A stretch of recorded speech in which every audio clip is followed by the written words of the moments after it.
Hi friends, welcome to learner max channel. இன்றைக்கி என்ன பார்க்க போகிறோம் அப்படின்னா டைம் ஸ்பீட் அண்ட் டிஸ்டன்ஸோட கான்செப்டும் ரெண்டு சம் பார்க்கலாம். So time speed and distance அப்படின்னாலே வந்துட்டு ஸ்பீடுக்கு வந்துட்டு பேசிக்காக வந்து ஒரு ஃபார்முலா இருக்குது. அதாவது distance by time.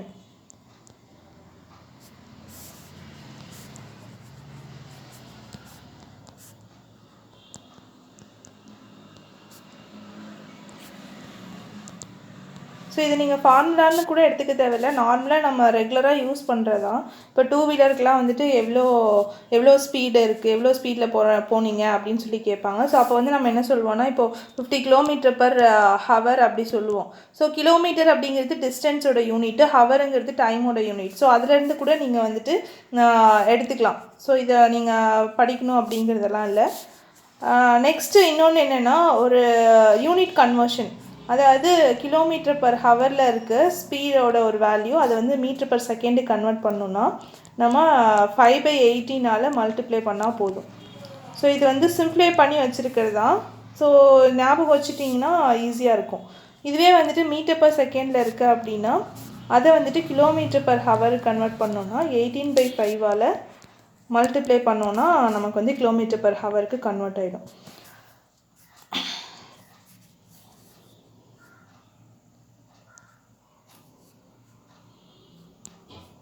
So next பார்த்தீங்க அப்படின்னா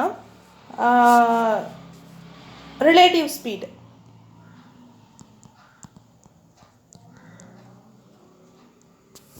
ஸோ ரிலேட்டிவ் ஸ்பீட் அப்படின்னா அது எதை பேஸ் பண்ணி இருக்கும் அப்படின்னா, இப்போ 2 பர்சன்ஸ் வந்து போகிறாங்க, அது ஆப்போசிட் டைரக்ஷனாக இருக்கலாம், இல்லை வந்துட்டு சேம் டைரக்ஷனாக இருக்கலாம். ஒரு பிளேஸ்லேருந்து இன்னொரு பிளேஸுக்கு போகிறாங்க, மீட் பண்ணிவிட்டு போகிறாங்க. ஸோ மீட் பண்ணிவிட்டு போனதுக்கப்புறம் அவங்க மீட் பண்ண பாயிண்ட்லேருந்து அடுத்த பர்சன் க்ராஸ் பண்ணி போயிருக்காங்கல்ல, அதை பேஸ் பண்ணி இருக்கிற அந்த ஸ்பீட் தான் வந்து ரிலேட்டிவ் ஸ்பீடு. ஸோ அதை எப்படி சொல்கிறேன்னா, நான் வந்து ஒரு லைன் மாதிரி நான் ட்ரா பண்ணிக்கிறேன். இப்போ பாயிண்ட் ஏல பாயிண்ட் பியில், ஸோ இங்கேருந்து ஒரு பர்சன் இங்கேருந்து இங்கே போகிறாங்கன்னு வச்சுக்கலாம், சேம் டைரக்ஷன். ஒரு பர்சன் வந்து இங்கேருந்து இங்கே போகிறாங்க, அவங்க வந்துட்டு x km/h ஸ்பீடில் போகிறாங்க. இன்னொருத்தவங்களும் அதே பாயிண்ட்லேருந்து போகிறாங்க, இவங்களோட ஸ்பீட் வந்து ரெண்டு பேரோட ஸ்பீடும் வேரி ஆகுது. ஆனால் ஏதோ ஒரு பாயிண்டில் மீட் பண்ணுறாங்க. ஸோ மீட்டிங் பாயிண்ட் இருக்குது அப்படின்னா தான் ரிலேட்டிவ் ஸ்பீட் வரும். ஸோ இப்போ இந்த பாயிண்டில் மீட் பண்ணுறாங்க அப்படின்னா, மீட் பண்ணிவிட்டு ஒரு பர்சன் வந்து க்ராஸ் பண்ணிவிட்டு இங்கே போயிடுறாங்க. ஸோ இப்போ இந்த மீட் பண்ண பாயிண்ட்லேருந்து அவங்க க்ராஸ் பண்ணி போன அந்த டிஸ்டன்ஸை எவ்வளோ டைமில் க்ராஸ் பண்ணியிருக்கோம், ஸோ அது ரெண்டுக்கும் இருக்கிற ஸ்பீடு தான் வந்துட்டு ரிலேட்டிவ் ஸ்பீடுன்னு சொல்லுவோம். அது இல்லாமல் வந்துட்டு 2 பர்சனோட ஸ்பீடை வச்சு நம்ம ரிலேட்டிவ் ஸ்பீட் சொல்லலாம். ஸோ அது எப்படி அப்படின்னா, சேம் டைரக்ஷனில் போனாங்க அப்படின்னா ரிலேட்டிவ் ஸ்பீடு, அந்த 2 ஸ்பீடுக்கும் நம்ம என்ன பண்ணணும்னா டிஃப்ரென்ஸ் எடுக்கணும். ஸோ அது எது பெருசாக இருக்கோ நம்ம அதை எடுத்துக்கலாம். ஸோ இப்படி சிம்பிள் போட்டோம்னா எது பெருசாக இருக்கோ அதை எடுத்துக்கலாம். ஒருவேளை ஆப்போசிட் டைரக்ஷனாக இருக்குது அப்படின்னா, இப்போ ஒரு பர்சன் வந்து இந்த பக்கம் போகிறாங்க, ஸோ இப்படி போகிறாங்க அப்படின்னா அப்போ வந்துட்டு ரிலேட்டிவ் ஸ்பீடு என்னென்னா ப்ளஸ் பண்ணணும். ஸோ 2 ஸ்பீடையும் ப்ளஸ் பண்ணணும். இது வந்து என்னென்னா 2 பேரோட பர்டிகுலர் ஸ்பீடை பேஸ் பண்ணி. அது இல்லாமல் வந்துட்டு நம்ம வந்து ஸ்பீட் எப்படி சொல்கிறது அப்படின்னா, இப்போது ஒரு பாயிண்ட் இதுதான் மீட்டிங் பாயிண்ட் அப்படின்னா,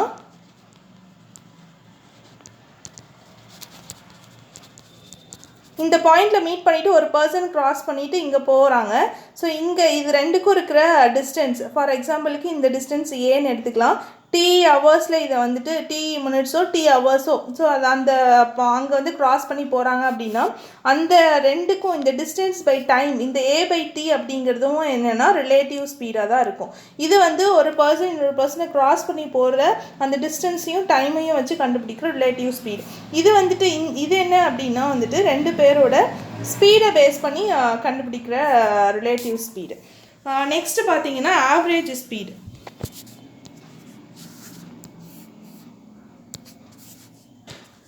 ஸோ ஆவரேஜ் ஸ்பீட்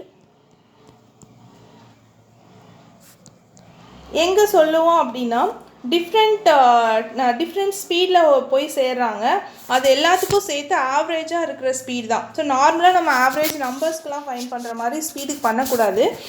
இங்கே என்ன பண்ணணும்னா டிஸ்டன்ஸை டோட்டலாக ஆட் பண்ணிவிட்டு டைமையும் டோட்டலாக ஆட் பண்ணிவிட்டு ரெண்டுக்கும் வந்துட்டு நம்ம ரேஷியோ எடுத்தோம்னா அதுதான் வந்து ஆவரேஜ் ஸ்பீட். இப்போ ஃபார் எக்ஸாம்பிளுக்கு வந்து இப்போது இங்கே ஒரு பாயிண்ட், இது வந்து இங்கேருந்து இந்த பாயிண்ட் வரைக்கும் ஒரு ஸ்பீடில் போகிறாங்க, இங்கேருந்து இந்த பாயிண்ட் வரைக்கும் ஒரு ஸ்பீடில் போகிறாங்க.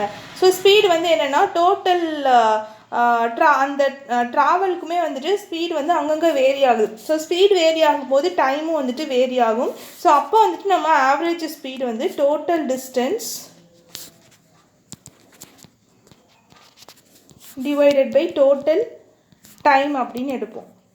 ஸோ அது இல்லாமல் இன்னொரு ஆவரேஜ் ஸ்பீடும் இருக்குது. அது என்னென்னா போயிட்டு ரிட்டர்ன் வர்றது, ஆர் போகிற டிஸ்டன்ஸும் வர்ற டிஸ்டன்ஸும் சேமாக இருக்குது, இல்லை ரெண்டு டிஸ்டன்ஸ் சேமாக இருக்குது. அப்போ வந்து ஆவரேஜ் ஸ்பீடு வந்துட்டு நமக்கு வேணும் அப்படின்னா இப்போ என்ன பண்ணோம்,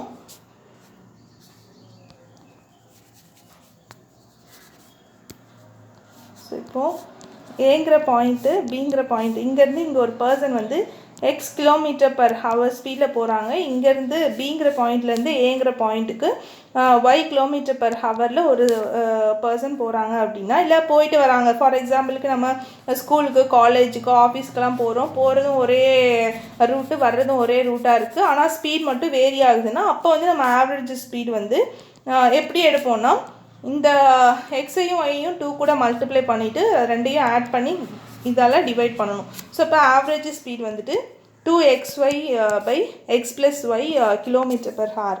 ஸோ இந்த ரெண்டு டைப்பில் வந்து ஆவரேஜ் ஸ்பீட் இருக்குது. ஆனால் வந்துட்டு நம்ம நார்மலாக மீன் ஆவரேஜ் கண்டுபிடிக்கும் போது எல்லாத்தையும் ஆட் பண்ணி அந்த நம்பரால் டிவைட் பண்ணுவோமான்னு கேட்டால் அப்படி பண்ணக்கூடாது ஆவரேஜ் ஸ்பீடுக்கு.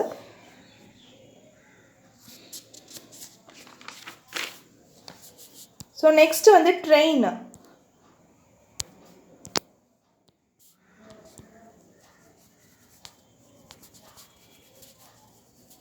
ட்ரெயினில் வந்துட்டு என்னென்னா ஸ்பீட் அப்படிங்கிறது வந்துட்டு அது எந்த வெஹிக்கிளாக இருந்தாலும் வந்து டிஸ்டன்ஸ் பை டைம் தான். பட் க்ராஸ் பண்ணிட்டு போகுது ஒரு ட்ரெயின் வந்து ஒரு பர்சன் அங்கே நின்றுருக்காங்க, அந்த பர்சன் வந்து அந்த ட்ரெயின் வந்துட்டு அந்த பர்சனை க்ராஸ் பண்ணிட்டு போகுது, ஆர் அந்த இடத்துல ஒரு போல் இருக்குது அதை க்ராஸ் பண்ணிட்டு போகுது அப்படி சொல்லும்போது, ஆர் பிளாட்ஃபார்ம் இருக்குது அப்படி சொல்லும்போது ஒரு சின்ன கான்செப்ட். இப்போ ஒரு பர்சன் நின்றுருக்காங்க அப்படின்னு வச்சுக்கோங்க, ஒரு பர்சன் நின்றுருக்காங்க, ட்ரெயின் க்ராஸ் பண்ணிட்டு போகுது, பர்சனுக்கு ஏதாவது லென்த் இருக்கான்னு கேட்டிங்கன்னா இல்லை. ஸோ அப்போது அந்த பர்சனை க்ராஸ் பண்ணிட்டு போகிற டிஸ்டன்ஸும் ட்ரெயினோட லென்த்தும் வந்துட்டு எப்படி இருக்குன்னா ஈக்குவலாக இருக்கும். இதுவே வந்துட்டு பிளாட்ஃபார்ம் இருக்குதுன்னு வச்சுக்கோங்க, இதுதான் வந்து பிளாட்ஃபார்ம். ஸோ பிளாட்ஃபார்மை வந்து ஒரு ட்ரெயின் வந்து இங்கேருந்து போகுது, இங்கேயே என்ன ஆச்சுன்னா ஸ்டார்ட் பண்ணுது, இது வந்து ட்ரெயின். ஸோ அந்த ட்ரெயின் வந்துட்டு இங்கேருந்து ஸ்டார்ட் பண்ணி என்ன பண்ணுதுன்னா இந்த இங்கே போய் முடிக்கும் போதே இங்கே வந்து முடிக்கும் போது என்ன ஆகுதுன்னா அந்த ட்ரெயின் வந்துட்டு இந்த டிஸ்டன்ஸ்லேருந்து இந்த டிஸ்டன்ஸ் இங்கே போயிட்டு அதோட ஒரு எண்டு வந்துட்டு இங்கே ஸ்டார்ட் ஆகிடுது. ஸோ அப்போ என்னென்னா பிளாட்ஃபார்மை இந்த இடத்துல வந்து க்ராஸ் பண்ண ஆரம்பிச்சிடுது. இங்கே பிளாட்ஃபார்ம் இருக்குது, ஸோ இந்த இடத்துல வந்து க்ராஸ் பண்ண ஆரம்பிச்சிடுது. அப்போ டோட்டலாக வந்துட்டு அது க்ராஸ் பண்ண லென்த்து அப்படின்னு பார்த்தீங்கன்னா இது ஃபுல்லாக முடிச்சுட்டு இந்த ட்ரெயின் வந்து ஓவர் லென்த்தாக இருக்குது. ஸோ இங்கே வந்துட்டு ஸ்டார்டிங் அந்த ட்ரெயினோட ஃப்ரண்ட் வந்து இந்த பாயிண்டில் இருக்கும். ஸோ இது எண்ட் ஆகிறதுக்கு இந்த பாயிண்ட் வருதுன்னு வச்சுக்கோங்க. ஸோ பிளாட்ஃபார்மோட லென்த்தையும் இந்த ட்ரெயினோட லென்த்தையும் வந்துட்டு நம்ம ஆட் பண்ணோன்னா டோட்டலாக வந்துட்டு இந்த பிளாட்ஃபார்மை க்ராஸ் பண்ணுறதுக்கான டிஸ்டன்ஸ் கிடைக்கும். ஸோ டிஸ்டன்ஸ் கவர்டு அப்படின்னு சொல்லும்போது பிளாட்ஃபார்ம் ஆர் பிரிட்ஜு இந்த மாதிரி லென்த்தியாக இருக்கிற ஏதோ ஒரு ஆப்ஜெக்டை ட்ரெயின் க்ராஸ் பண்ணுது அப்படின்னா so distance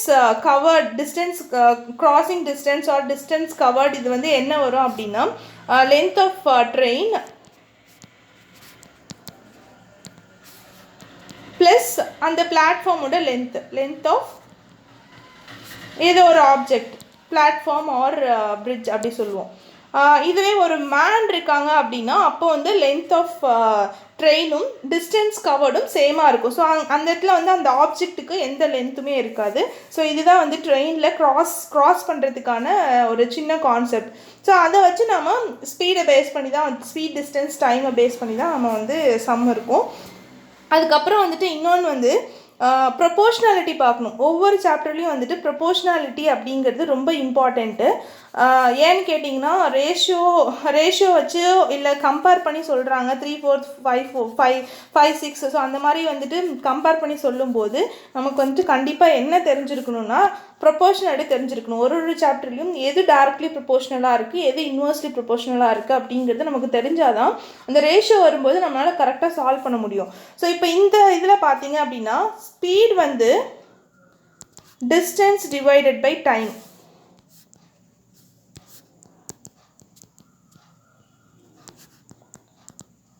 so speed equal to distance divide by டைம்னா ப்ரொபோர்ஷனேட் எப்படி பார்க்குறதுனா லெஃப்ட் சைட்லையும் ரைட் சைட்லையும் நியூமரேட்டர்லேயே 2 வேல்யூ இருந்ததுன்னா அது வந்துட்டு டைரக்ட்லி ப்ரொபோர்ஷனலாக இருக்குமா, டினாமினேட்டர்லேயே இருந்துச்சு அப்படின்னா டைரக்ட்லி ப்ரொபோர்ஷனலாக இருக்கும்.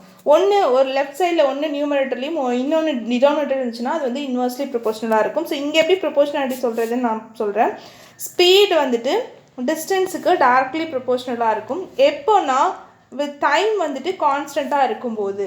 அதே மாதிரி ஸ்பீட் வந்துட்டு டைமுக்கு இன்வெர்ஸ்லி ப்ரொபோர்ஷனலாக இருக்கும் எப்போ அப்படின்னு பார்த்தீங்கன்னா டிஸ்டன்ஸ் வந்து கான்ஸ்டண்ட்டாக இருக்கும்போது. ஸோ இது வந்து மெயின். டைம் வந்து கான்ஸ்டன்ட். இப்போ 2 கொடுத்துருக்காங்கன்னா 2க்குமே டைம் வந்து கான்ஸ்டண்ட்டாக இருக்கும். ஸ்பீட் மட்டும் டிஸ்டன்ஸுக்கு டைரக்ட்லி ப்ரொபோர்ஷனலாக இருக்கும். அதே மாதிரி பார்த்தீங்கன்னா டிஸ்டன்ஸ் வந்து டைமுக்கு டைரக்ட்லி ப்ரொபோர்ஷனலாக இருக்கும். அந்த இடத்துல வந்து ஸ்பீட் இங்கே என்ன இல்லையோ அது வந்து என்னென்னா கான்ஸ்டன்ட் ஆகிடும். ஸோ ஸ்பீடு வந்து இந்த இடத்துல கான்ஸ்டண்ட்டாக இருக்கும். ஸோ இது வந்துட்டு மெயினாக நம்ம ரேஷியோக்கு யூஸ் பண்ணுவோம். ஸோ இப்போ ஒரு சம் பார்க்கலாம், 2 சம் பார்க்கலாம்.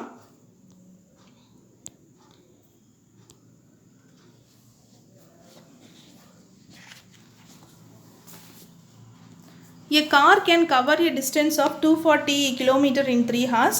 In what time can cover the same distance when its speed is increased by 50%? So காரோட டிஸ்டன்ஸ் கொடுத்துருக்காங்க.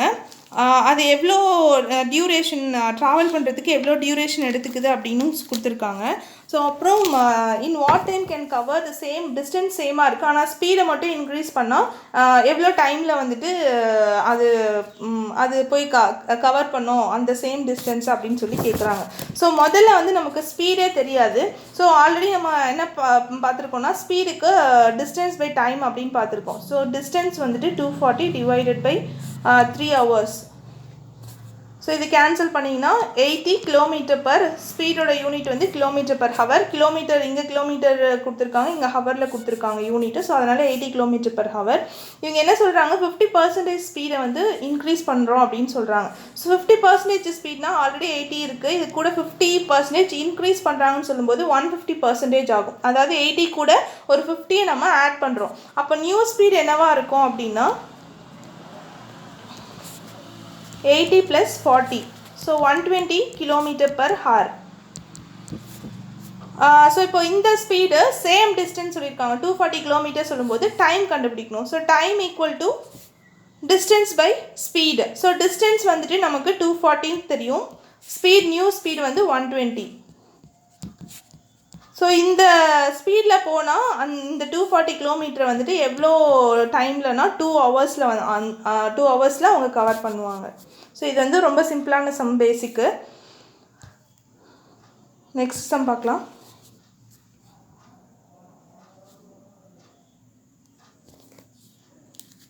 A car travels from A to B in 7 hours.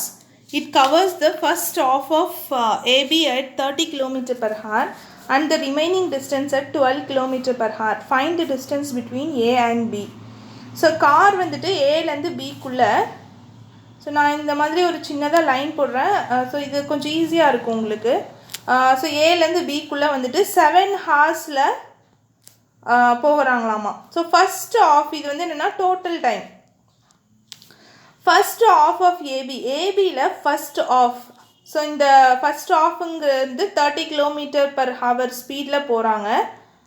அதே மாதிரி ரிமைனிங் டிஸ்டன்ஸ் வந்து 12 km/h ஸ்பீடில் போகிறாங்க. பட் இந்த டிஸ்டன்ஸ் நமக்கு தெரியுமான்னு கேட்டால் தெரியாது.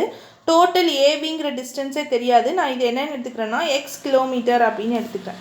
ஸோ இது எக்ஸ் கிலோமீட்டராக இருந்துச்சுன்னா இதில் ஆஃப் தான் வந்து இந்த டிஸ்டன்ஸ். ஏலேருந்து இங்கே பிங்கிற இந்த பாயிண்ட் வச்சுக்கிறேன். ஸோ இந்த பாயிண்ட்டுக்கு இருக்கிற டிஸ்டன்ஸ் பார்த்திங்கன்னா எவ்வளோ இருக்கும் அப்படின்னா x/2 2ஆக இருக்கும். ஸோ இதில் பாதி ஆஃப் டிஸ்டன்ஸ் அப்படி சொல்லும்போது x/2 கிலோமீட்டர். அதே மாதிரி இங்கே வந்து x/2 கிலோமீட்டர். ஸோ இப்போ வந்து நமக்கு இந்த இடத்துல வந்துட்டு டிஸ்டன்ஸு தெரியும், இங்கே x/2 கிலோமீட்டர் அப்படிங்கிறது தெரியும்னா எக்ஸோட டேர்மில் இருக்குது. நமக்கு ஸ்பீட் வந்து 30 km/hன்னு தெரியும். ஸோ இது ரெண்டையும் பேஸ் பண்ணி நம்ம என்ன ஃபைன் பண்ணலாம்னா டைம் ஃபைன் பண்ணலாம். ஸோ டைம் இங்கே ஏலேருந்து பி வரைக்கும் போன டைம் அப்படி பார்த்தீங்கன்னா distance divided by speed. So distance x/2 divided by 30. So இந்த டைம் இது ஏலேருந்து பிக்குள்ளே இருக்கிற டைம் வந்து t1ன்னு எடுத்துக்கலாம். ஸோ t1 வந்து பார்த்தீங்கன்னா x/2 divided by 30 distance divided by time. So x/60 இருக்குது. நெக்ஸ்ட் வந்துட்டு t2 ஃபைன் பண்ணலாம். ஸோ t2 அப்படிங்கிறது வந்து பியிலேருந்து பிக்குள்ளே இருக்கிற அந்த டைம். ஸோ அதோட ஸ்பீட் வந்து 12 km/h, டிஸ்டன்ஸ் வந்து x/2ன்னு சொல்லியிருக்காங்க. ஸோ அப்போ t2 வந்துட்டு x/2 டிவைடட் பை 12 அப்படின்னா x/24 வருமா, x/24 ஹவர்ஸ். ஸோ இப்போது இந்த t1 t2 இந்த ரெண்டு டைம் இங்கே இருக்கிற டைமும் இந்த ஏலேருந்து பிக்குள்ளே இருக்கிற டைமும் பியிலேருந்து பிக்குள்ளே இருக்கிற டைம் ரெண்டையும் ஆட் பண்ணோன்னா நமக்கு வந்து 7 hours கிடைக்கும். ஸோ அப்போது இதை நம்ம என்ன பண்ணுறோன்னா ஆட் பண்ணுறோம்.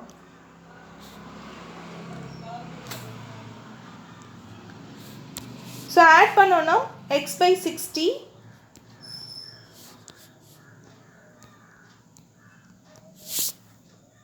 Plus x/24 equal to 7 hours. So 7 hours ரெண்டு டைமையும் ஆட் பண்ணோன்னா 7 hours கிடைக்கும். ஸோ இப்போ நீங்கள் இதிலேருந்து சால்வ் பண்ண வேண்டியதுதான்.